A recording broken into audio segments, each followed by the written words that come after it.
So చాలా మంది అడుగుతూ ఉంటారు, ఈ మధ్యకాలంలో లంగ్ క్యాన్సర్ అనేది నాన్ స్మోకర్స్, స్మోకింగ్ లేని వాళ్ళు కూడా ఎక్కువ చూస్తున్నాము. సో ఎయిర్ పొల్యూషన్ ఏమైనా కారణం అవ్వచ్చా అని అడుగుతుంటారు. సో వీడియోలో మనం తెలుసుకుందాము ఎయిర్ పొల్యూషన్ వల్ల ఏమైనా రిస్క్ ఉంటుంది లంగ్ క్యాన్సర్ కి. సో ఉంటే ఎలాంటి రకమైన క్యాన్సర్ ఉంటుంది, ఎవరికి ఉంటుందో తెలుసుకుందాము.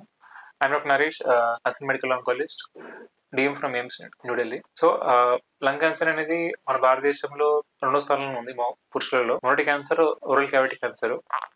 సో ఇంతకుముందు లంగ్ క్యాన్సర్ అనేది ఎక్కువగా స్మోకర్స్ లో చూస్తూ ఉండేవాళ్ళం, బట్ ఇప్పుడు నాన్ స్మోకర్స్ లో కూడా ఒక 10-20% వరకు చూస్తున్నాము. సో ఎయిర్ పొల్యూషన్ కి లంగ్ క్యాన్సర్ కి ఏమైనా లింక్ ఉందా తెలుసుకుందాము.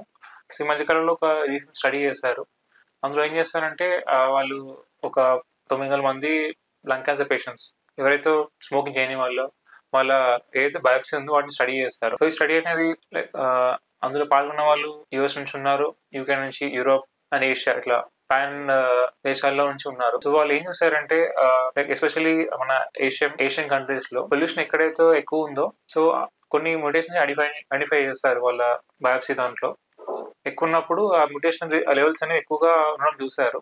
సో అందులో ఒకటి మ్యూటేషన్ P53 మ్యూటేషన్ అని అంటారు. అది జనరల్ లో స్మోకర్స్ లో ఎక్కువ చూస్తుంటాము ఆ మ్యూటేషన్ అనేది. సో వాళ్ళ అబ్జర్వేషన్ ఏంటంటే స్మోకర్స్ లో ఉన్న మ్యూటేషన్ ఇంకా ఎయిర్ పొల్యూషన్ నుంచి మ్యూటేషన్ అనేది కొంచెం కామన్ గా ఉన్నది. వాటితో పాటు ఇంకోటి ఏం చూసారంటే మనకి క్రోమోన్స్ ఉంటాయి, అందులో జీన్స్ అనేవి ఉంటాయి. ఈ క్రోమోసోమ్ అనేది లెంత్ అనేది తగ్గుతూ ఉంటుంది. వాటి ఎండ్ గా ఒక ఉండేది టీలోమర్స్ అని అంటారు. ఇది మన కణ విభజన అవుతున్నప్పుడు ఆ లెంత్ అనేది తగ్గుతూ ఉంటుంది.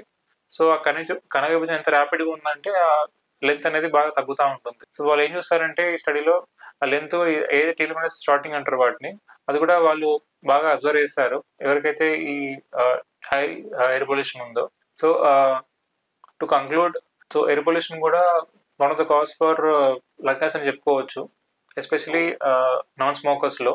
అండ్ ఒక స్పెసిఫిక్ టైప్ వాటిని అడ్నోకార్సినోమా అని అంటారు, అది ఎక్కువగా చూస్తుంటాము ఈ నాన్ స్మోకర్స్ లో. అది కూడా యంగ్ ఏజ్ లో ఎక్కువ చూస్తుంటాం కంపేర్ టు ఎల్డర్లీ ఏజ్.